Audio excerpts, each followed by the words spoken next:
I will give thanks to you for we are fearfully and wonderfully made. And again, this whole thing about are you wonderfully made? I know Ron Roth, on his last talk he ever gave to our community celebrating life, he talked on Psalm 139. So this is very precious in my world. The miracle that happened, he had multiple strokes, and so he lost his capacity to speak. And we were having a Christmas gathering, which we set up for here in Illinois, and he was in a wheelchair, but they were predicting a severe ice storm. And to go to this service was 2 hours away. And Ron was determined to go, which meant I had to take him.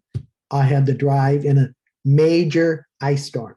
And, unbeknownst to me, it's like we didn't cancel because some people up in Chicago, that's where we're driving, would go because it's closer. But we're the prime people that was hosting this. So we were off. And I just prayed the whole time, Holy Spirit, help, because I need your guidance here, because the weatherman is saying do not go on the roads. And here we have to drive 2 hours, and didn't drive 2 hours back. We got there, praise be to God, and probably about 100 people showed up. We had 200 that was signed up, and only 100 came, which thanks God they did. And the thing was, Ryan couldn't speak, but I was going to do a talk, then we we're going to do a communion service. And I left Ron with another one of our community sis and says, here, you take care of him because I got to set up. Well, unbeknownst to me, somehow he got sis to get him up on stage. He's in a wheelchair. So 4 people were picking him up, putting him on the stage with me. And it's like, he's not supposed to be up here. Long story short, Ron got up there. He was determined to be up there and to be a part of the communion service.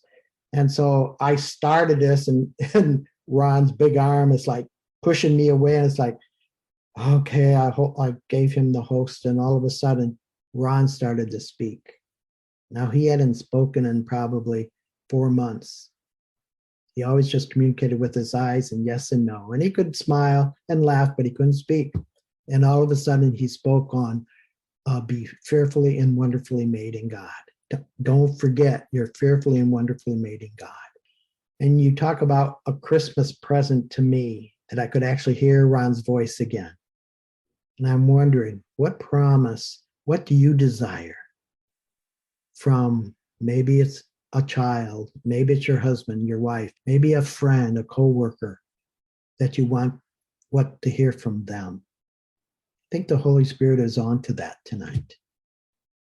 And as we just pause and just reflect on that, I think the Holy Spirit wants to answer that prayer, because he answered mine in the most precious way.